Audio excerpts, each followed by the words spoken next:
Family, man. It's supposed to be this warm, safe place you go back to. This unshakable support system. But I've learned, especially over the last few years, that sometimes the people closest to you are the ones who take you the most for granted. I'm Brian, 32 years old, and I've spent most of my adult life trying to be the reliable one. The one who never says no. The one who picks up the pieces, even when I'm the one quietly falling apart. And for what? So I can get treated like the family babysitter on a vacation I paid for? It started with what was supposed to be a celebration. A reward, really. I'd landed a major client for my firm. Huge win, biggest deal I've ever pulled. And I figured, why not do something memorable? A trip, maybe. Something beautiful, relaxing. A full week in a private seaside villa, warm air, ocean views, fresh seafood, the works. I could already see myself stretched out on a sunbed, drink in hand, sleeping past 6 a.m. for once in my life. I told myself I deserved this. And maybe I did. But instead of going alone or with friends, I made a choice I still don't fully understand. I invited my family. Not all of them. Just a few. My mom, my older sister Melanie, her husband Greg, and their 2 kids, Sophia, 8, and Liam, 5. I figured it'd be a chance to reconnect. We hadn't done something like this since we were kids, and I thought maybe, just maybe, if I was the one organizing it, things would go differently this time. Growing up, Melanie always had a way of taking up all the space in the room. Loud, dramatic, the golden child to my mom, even when she messed up. And she did. A lot. But somehow, I was always the one expected to compromise. She got pregnant young, moved back in with mom, then out again, then back in. Meanwhile, I kept my head down, worked hard, saved money, paid off my loans. I guess I hoped maybe now, with us all grown and me doing okay in life, things would be balanced. Adult. Respectful. Spoiler, they weren't. From the moment we landed, there was this weird energy. Melanie didn't even say thank you. No, wow, this place is beautiful. Or, Brian, this must have cost a fortune. Nothing.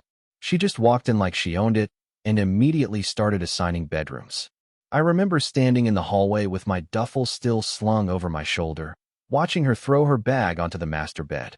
Bags go in here, she called out to Greg, who was dragging in 2 massive suitcases. Kids'll take the one across the hall. I blinked. Actually, I was planning to take the master. She spun around, all fake surprised. Oh, I just assumed you'd want one of the quiet rooms in the back. Less noise from the kids. I laughed, thinking she was joking. She wasn't. Oh, come on, I said, walking into the room. I booked this place. I think I'm allowed the king-sized bed and the ensuite tub. Melanie rolled her eyes. It's just a bed, Brian. Don't be weird about it. The kids need space. You're just one person. That was the first crack. The first little hairline fracture in what was supposed to be a relaxing family trip. I let it go. Told myself it wasn't worth arguing over on day one. I took the guest room upstairs. Smaller, no view, no bathroom, but fine. I didn't come for the room. I came to rest, enjoy, maybe even bond a little. But by day 2, I started noticing a pattern. While I was up early making breakfast, because apparently Brian makes the best pancakes, something Mom kept saying loud enough that I felt I couldn't say no, everyone else was sleeping in. Then came the beach plans. Melanie had already booked massages for herself and Mom at a resort down the coast.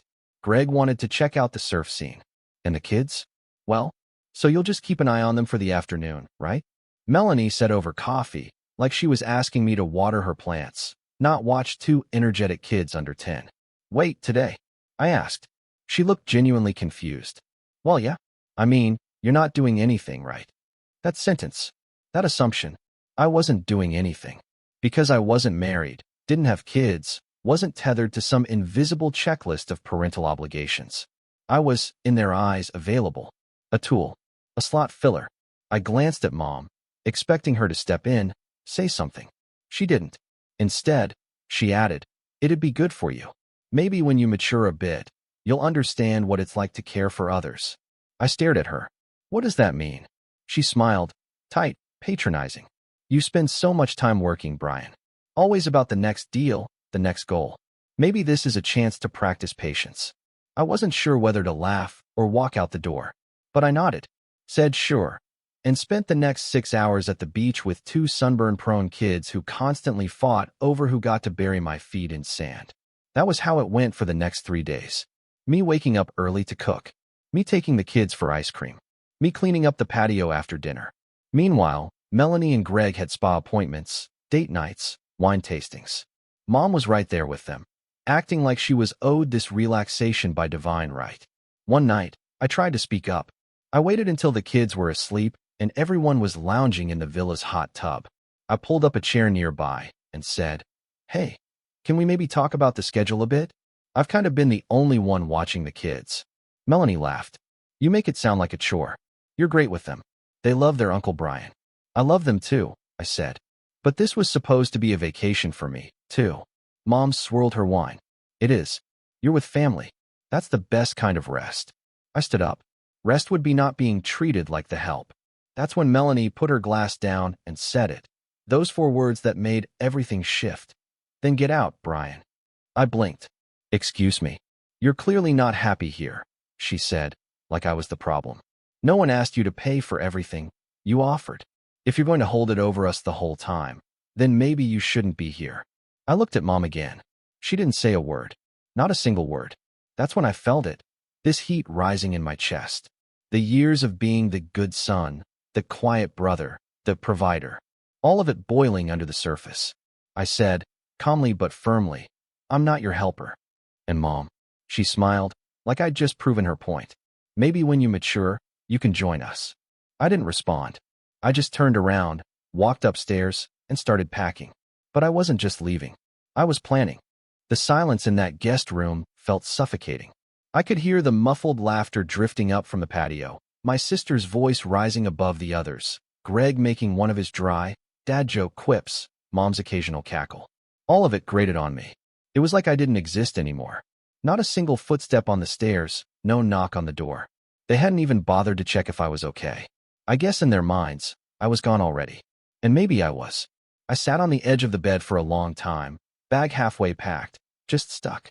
My hands were still, but my mind raced. Not with anger at first, more like this strange numbness. I kept thinking back to that moment on the patio, the way Melanie had waved me off like I was a waiter who brought the wrong order. And Mom, God, Mom hadn't even flinched. No defense, no hesitation. Just that little smile, like she was watching a child throw a tantrum and was too tired to care. I don't know how long I sat there before the numbness wore off and something else replaced it. Something sharper. This wasn't new. This was just the first time I hadn't swallowed it. For as long as I could remember, my place in the family had been clearly marked, quiet, dependable, out of the way. If Melanie wanted the last piece of cake, she got it. If she crashed Dad's car at 17 and I scratched a bike at 18, guess who got grounded?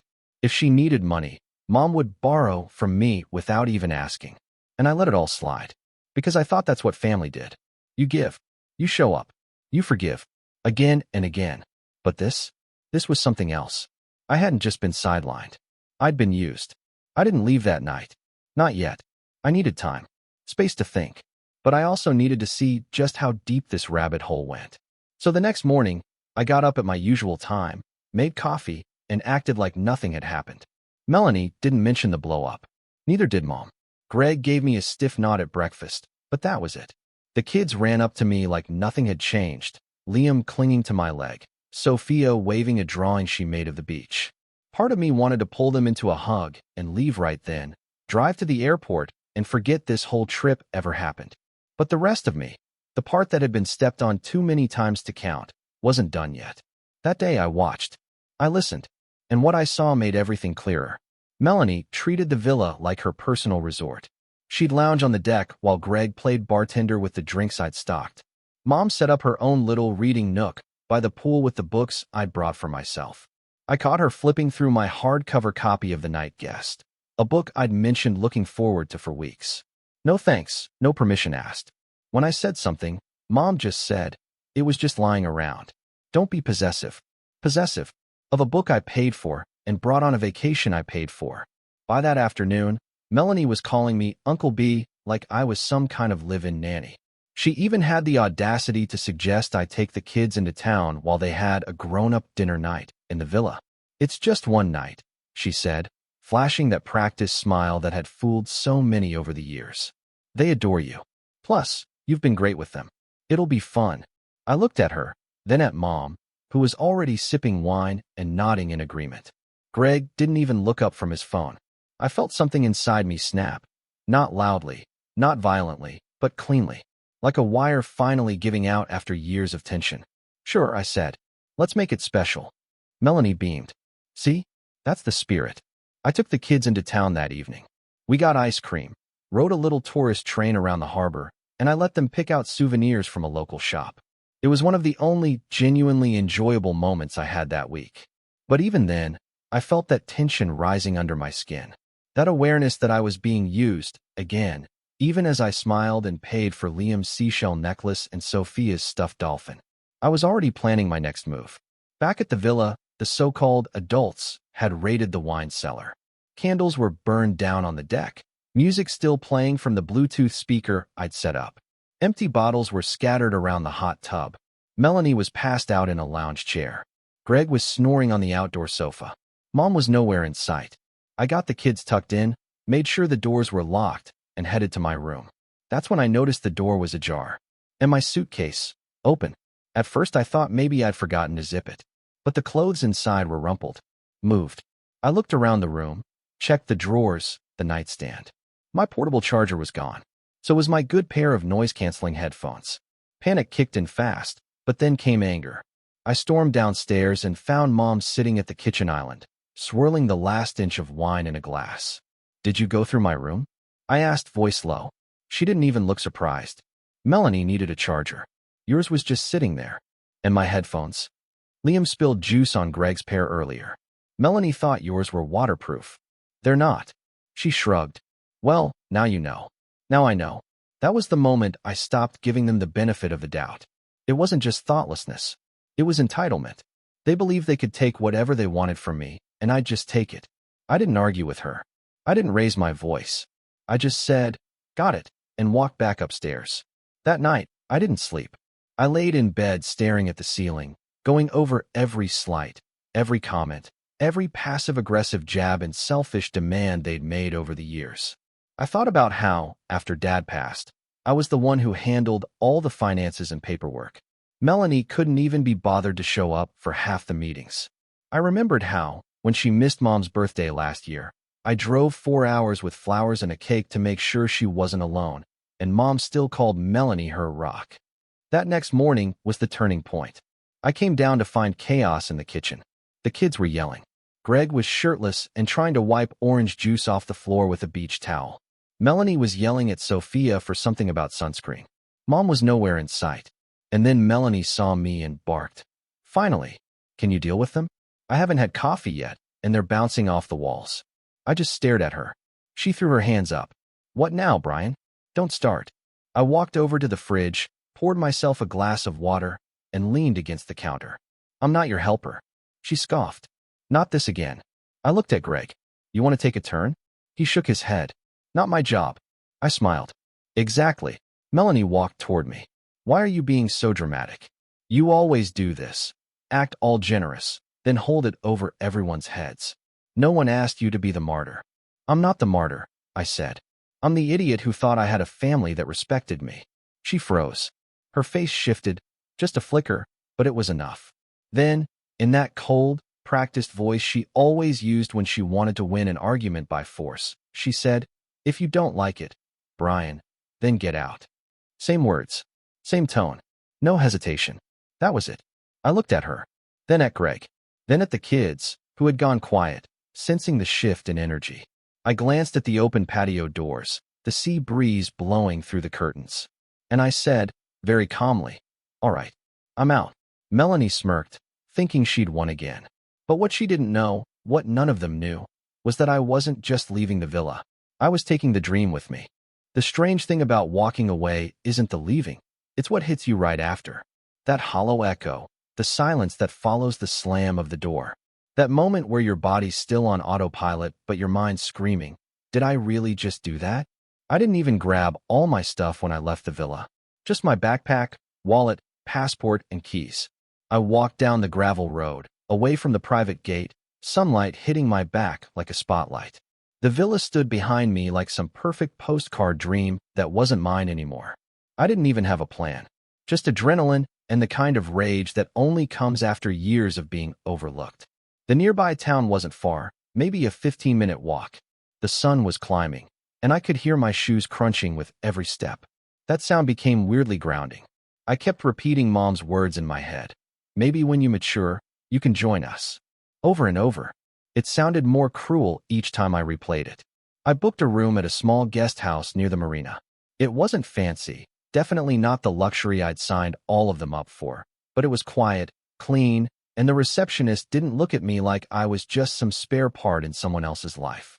I sat on the balcony that evening, feet up on the rail, watching the sun bleed into the water. For the first time in days, no one asked me for anything. No one interrupted. I just existed. But the peace only lasted a few hours. By 10 p.m., my phone had already lit up with messages. First a text from Mom. "Where did you go? We're all worried. This is childish, Brian." Then Melanie. "Seriously? You ditched the kids in the middle of breakfast. Grow up." Greg chimed in too, which was rare. "You could have at least said goodbye to the kids." Not cool. And then finally, a group chat ping from Mom. "If you're not going to be a part of this family, you should have told us before dragging us all out here. We deserve better than this guilt trip." I didn't respond. Not to any of them. I stared at the screen for a while, wondering how many more times they could flip the story in their favor before realizing I wasn't playing anymore. It was like trying to fix a shattered mirror. You only end up cutting yourself on the edges. That night, I let it all come down. Every moment, I'd let myself get steamrolled. Every time I'd downplayed my own feelings just to keep the peace. I cried harder than I had in years, not just from sadness, but from the slow, creeping realization that my own family didn't see me. Not really. They saw what I could do for them, what I could pay for, what I could carry. And now that I'd dropped the weight, they were furious. But here's the thing. Hitting rock bottom has a strange kind of clarity to it. When you've been cracked open, there's finally room for light to get in. The next morning, I left my phone on silent and walked down to the marina. I rented a small fishing boat tour, just me and the guide. An older guy named Marco who barely spoke English but smiled a lot and pointed out dolphins whenever they surfaced. We didn't talk much, and I liked that. The sea air was cold and real, and for a few hours, I remembered what it felt like to be alive, not just available. Later that day, I wandered the town, bought a new pair of sandals, ate the best grilled octopus I've ever had from a shack near the docks. I booked a massage, walked along the cliffs, bought a cheap sketch pad, and started doodling again for the first time in over a decade. I didn't realize how many parts of me had been put on pause. Things I used to love before life became a never-ending to-do list of expectations. I even met a couple traveling from Lisbon, Anna and Joao. They asked if I wanted to split a wine tasting tour with them the next day, and I said yes without hesitation. We spent the afternoon laughing, sipping wine in sun-drenched vineyards, sharing stories about awkward family drama and travel mishaps. I never once mentioned what had happened. I didn't need to. It wasn't about dragging the past with me. It was about finally setting it down. Back at the guest house, I started thinking long-term. I pulled out my laptop and started reviewing the villa rental contract. I was still the primary contact for the booking. My name was on everything. That mattered. But I didn't act on it yet. I wanted space from the anger. Revenge driven by hurt is messy. I needed it driven by clarity. And the clearer I got, the more powerful I felt. Meanwhile, the texts kept coming. They switched tones quickly. First irritation, then guilt-tripping, then full-blown manipulation. Mom messaged, "Your sister's in tears. She feels terrible. We all do." Then Melanie sent a photo of the kids playing in the pool, captioned, "They keep asking where Uncle Brian went." And the kicker, from Mom again, "We have 2 more days here. I wish you'd stop being so dramatic and come home." This was supposed to be our time. Home. That word didn't mean what it used to. Not anymore. I spent the next 2 days letting myself decompress. Every morning I journaled. Every afternoon I tried something new. A cooking class, paddleboarding, even a local poetry reading I stumbled into while looking for gelato. The guest house owner, Marta, was sweet and talked my ear off every morning over coffee. She reminded me of the kind of warmth I wished I got from my own mother. And somewhere between day 4 and 5, a shift happened. Not a dramatic one, just a steady, growing sense of enough. Enough apologizing. Enough shrinking. Enough making myself small to fit into their expectations. I called my assistant back in the States. Told her to prep a press release for the client deal I'd closed before the trip. I'd been holding off on going public, thinking I'd wait until I got home. But something in me said, do it now. Claim your wins. Stop waiting for their permission to be proud of yourself. It blew up. Within 24 hours, my name was in 3 industry blogs. My LinkedIn inbox was flooded. I even got a message from a firm I dreamed of working with when I was younger, asking if I'd be open to consulting. And it wasn't just luck. It was me. My hard work. My ideas. My persistence. That night, I went to a rooftop bar by myself and toasted quietly to the person I was becoming. The one who no longer begged for a seat at a table that never had room for him. The one who was finally ready to stop apologizing for having boundaries. Still, the betrayal hadn't stopped stinging. I didn't expect an apology, but part of me held out hope for a sliver of self-awareness from them, some acknowledgement that they'd crossed a line. It never came. Instead, on the last day of their stay, Melanie sent me a message that almost made me laugh out loud. Just FYI, we've been using your card for meals since the app keeps auto-charging to the main guest. Thought you knew. Can you sort it when you're back? I stared at it for a long time. No apology. No gratitude. Just more assumption. More taking. And that's when I knew, for certain, that the old Brian was dead. I didn't reply. Instead, I opened the booking app, reviewed the terms, checked the charges, and filed a support claim. It wasn't revenge yet. Not quite. But the seed was there. Watered by years of being everyone's plan B, everyone's fallback, everyone's unpaid assistant. I booked a new flight home, 2 days later than theirs. I wanted space. I wanted distance. I wanted the villa to be empty when I took the next step. Because the fall had already happened. I'd been buried under the weight of my own silence for years. It's funny how differently the world looks once you've stopped asking for permission to be in it. When I left that guest house on the morning of their departure, I didn't feel angry anymore. That phase had passed. What I felt was precise. Cold. Clear. Like my thoughts had been scrubbed clean of all the emotional fog, leaving behind only facts and opportunities. They were still at the villa when I passed by in the cab. I saw them out front through the window, Greg dragging a suitcase, Melanie talking on speakerphone, and Mom sitting on the front steps with her sunglasses on, probably annoyed the driver was late.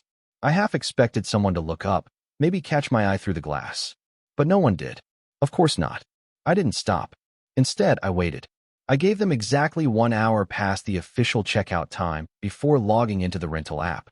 As the primary contact and cardholder, I still had admin access. A single tap, and the gate code changed. The same gate they assumed would stay open. I requested the cleaning crew for early entry. They arrived within 2 hours. Earlier than Melanie had anticipated, I'm sure, because 20 minutes after they got there, my phone buzzed. Melanie, why did the code stop working? The gate won't open, and now there are cleaners trying to come in. Then, Greg, we're locked out. What's going on? I waited. I took my time. I ordered a coffee at a harbor cafe, let the steam hit my face while seagulls circled above me. Then I responded. Me. Your checkout was at 10. Staff is reclaiming the property. Charges past that time will be deducted from the deposit. There was a pause. I could almost feel the silence through the screen. Then Melanie again. What deposit? We're still using the villa until our flight at 6. You can't just. Me. Read the fine print. This was never your booking. It was mine. And I canceled the remaining hours of your stay. Consider it reimbursement for the meals you charged to my card without asking. Greg tried to call me. Twice. I didn't pick up. Instead, I called the villa management company directly. They remembered me from the initial booking. The American who paid for everything up front, upgraded the wine selection, and even paid extra to have a private chef available if requested. I had been polite, professional, and generous. They were more than happy to help me clean up some chaos caused by unauthorized guests. Within the hour, security had escorted them off the property. Their luggage was placed by the main road under a canopy. The staff was instructed not to allow them back inside under any circumstance. Now, before you say this was harsh, let me tell you something about the night before. While scrolling through the villa's smart system dashboard, yes, it had one, I found the guest camera logs. Every door, every security cam, every digital lock, all stored, including the ones labeled owner closet and wine cellar access. Melanie and Greg had both helped themselves. They had been snooping in storage areas, swiping the high-end bottles marked "Do Not Open," and at one point, according to a motion-activated clip, Mom herself had opened the owner's closet and pulled out what looked like a decorative antique chess set. I watched, jaw clenched, as she examined the pieces with a look of pure entitlement. I downloaded the clips. All of them. I also pulled the digital receipt of every charge made during the stay. Nearly $700 in meals, drinks, and spa appointments, all billed to the villa's internal account and defaulted to my card because no one switched the billing profile despite being told to. They didn't even bother to ask. So no, I didn't feel bad. I felt done. After securing the villa and canceling their access, I made one final move. I canceled their airport transfer. Not out of spite, but because it was still under my name, and I refused to spend another dollar ferrying people who saw me as an ATM. From what I heard later, thanks to a forwarded voicemail from the villa's guest manager, they ended up calling a local driver and barely made their flight. Their luggage got rained on. Mom apparently made a scene in front of the driver about abandonment. But that wasn't the revenge. That was just the reset. The real revenge was still forming, and it needed time. Back in the States, I returned with a quiet fire in my chest. I didn't tell anyone the full story at first, not even my coworkers. But I changed. Subtly at first. I stopped saying yes to everything. I declined a few after-hours calls. I even pushed back on a client who tried to lowball our rates. For the first time in years, I wasn't scared of people thinking I was difficult. Because I'd been accommodating for 32 years, and where had it gotten me? Babysitting my sister's kids while she sipped wine in my bed and called me immature. So I rebuilt. At work, I started funneling my energy into projects that actually excited me.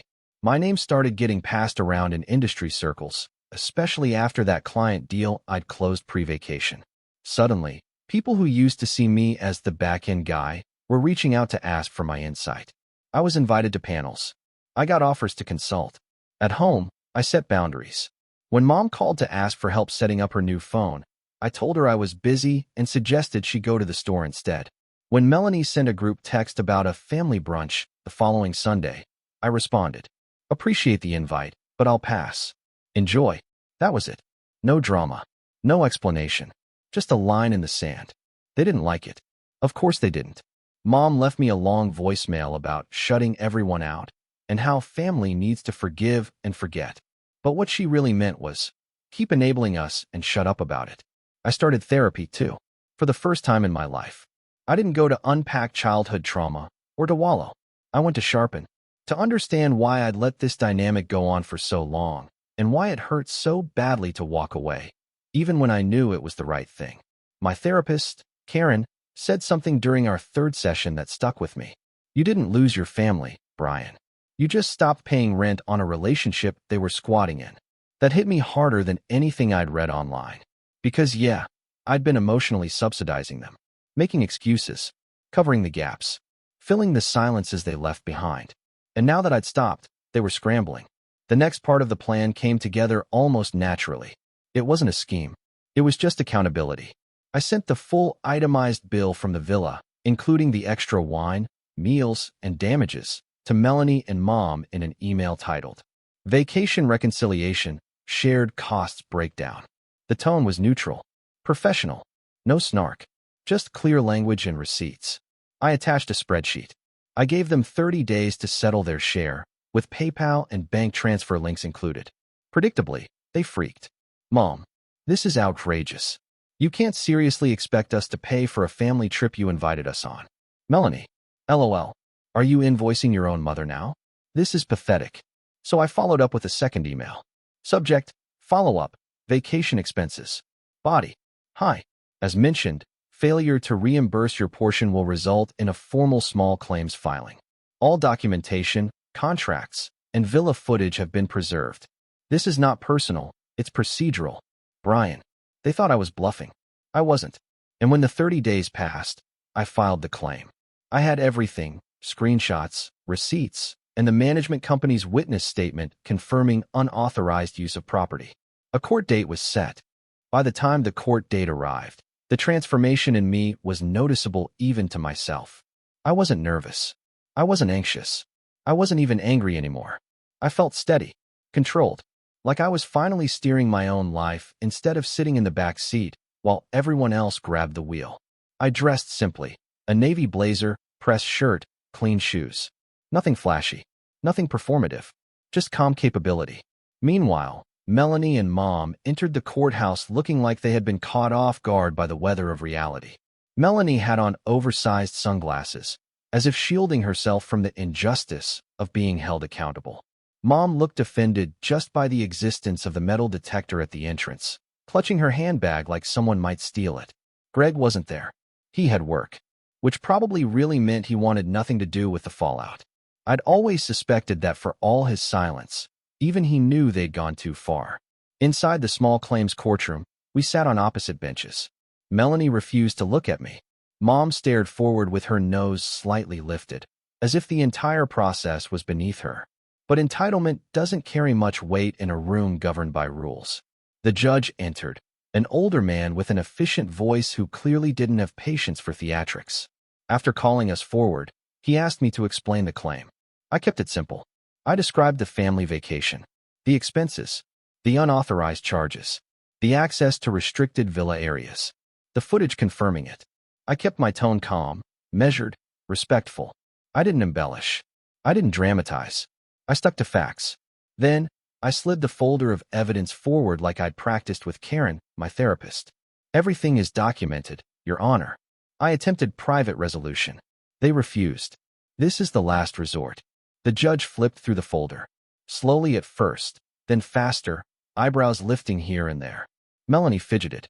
Mom's foot tapped against the floor, an irritated metronome. Then the judge looked up. Ms. Carter, Mr. Carter, he said, addressing my sister and mother. Do you contest any of this?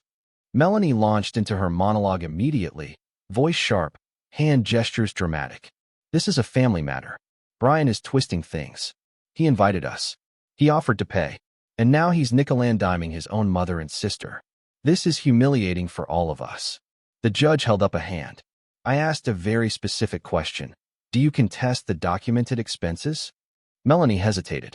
Well, maybe not contest exactly, but...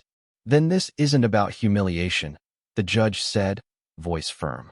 It's about repayment for expenses clearly incurred and well documented. Mom tried her luck next. Your Honor, we're family. Surely there's a better way to handle something so trivial. Trivial? The judge looked genuinely baffled. We are discussing nearly $4,000 in unauthorized charges. Mom immediately shrank back, but not before shooting me a glare that could have scorched the wood panels behind me. The judge closed the folder. This case is straightforward. Judgment in favor of the plaintiff. The defendants are jointly responsible for the full amount. Payment is due within 30 days. Melanie gasped like she'd been slapped. Mom's mouth fell open. I simply nodded. The judge wasn't done. Additionally, he added, the plaintiff is entitled to recoup filing fees and administrative costs. Another gasp from Melanie. I thanked the judge, gathered my documents, and walked out of the room without looking back. The fallout began immediately. Outside the courthouse, Melanie caught up to me, sunglasses off now, eyes wide with a mix of anger and disbelief. I can't believe you did this, she snapped. Do you know how embarrassing this is? How could you drag us into court like some strangers? I turned slowly, met her eyes, and said, that's exactly what you treated me like. A stranger, a resource, a backup plan, never family. Mom joined in, arms crossed. You're making a huge mistake. Family forgives. I forgave for 32 years, I replied. This time, I chose consequences. Melanie stomped her foot like a child. You think you won? Congratulations. You got your stupid money. I hope it makes you feel powerful. I shrugged. It's not about power. It's about respect. You don't have to give me love, Melanie, but you do have to pay your bills. Her face reddened. Mom grabbed her arm like she was about to launch into a public outburst. I didn't wait to see what happened next. I walked away. For the first time in my life, I didn't feel guilty for putting myself first. I didn't feel like I'd betrayed anyone. In fact, I felt the opposite. I felt free. Lighter. Like I'd finally taken my own voice off mute. Over the next 30 days, things were quiet. Too quiet. No texts. No calls. No passive-aggressive invitations or guilt trips. Just silence. And then, one morning, a notification popped up on my phone. Payment received. $3,946.28. They had paid in full. No note. No apology. Just the transaction.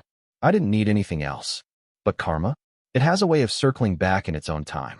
About 2 months after the court case, I got a call from my cousin Emma. She wasn't part of the drama, but she always had her ear to the ground in the family group chats. She told me Mom and Melanie had been fighting constantly. The court judgment embarrassed them more than they ever admitted out loud. And the extended family, well, they weren't buying the "Brian betrayed us" narrative. Because as it turned out, Mom had accidentally forwarded the wrong screenshots to the family group chat one night. Screenshots of the villa charges, including their spa sessions, wine orders, and the video stills of them rummaging through the owner's closet. The entire family saw it. Suddenly, the "Brian overreacted" story collapsed. Even relatives who usually took their side questioned them. Emma ended the call by saying, "Honestly, Brian, good for you. It's about time someone stood up to them." Life moved on. My career skyrocketed that year. That consulting invitation became a permanent opportunity. I moved into a new apartment overlooking the city. I traveled more, solo, with friends, but never again with people who saw me as baggage or a built-in caretaker. Mom and Melanie eventually reached out again, months later, but the tone was different. Quieter, more hesitant. They weren't apologizing, but they weren't demanding, either. It was small talk. Surface level. Careful. I didn't cut them off completely. That's not who I am. But I built a new boundary, one strong enough that even Melanie couldn't kick it down. When we finally met again, at Thanksgiving that year, the dynamic was unmistakably changed. I was no longer the dependable helper in the corner. No longer the easy yes. No longer the quiet support beam holding up their chaos. I wasn't cold. I wasn't rude. I was simply done being stepped on. Toward the end of the night, as people were leaving, Melanie pulled me aside. She looked tired, not defeated, just real in a way she rarely allowed herself to be. She opened her mouth a few times before anything came out. Finally, she whispered, "You made your point." I nodded. "I know." She swallowed. "We won't do that again." It wasn't an apology, but it was acknowledgement. And for me, that was enough. Because the real victory wasn't the money, or the court judgment, or even the revenge itself. It was walking away from the old version of myself, the one who let everything slide, and finally choosing myself for the first time in my life. I left that night feeling lighter than I had in years. And as I walked to my car, keys in hand, I realized something important. Sometimes the most powerful revenge isn't hurting the people who hurt you. It's becoming someone they can never use again.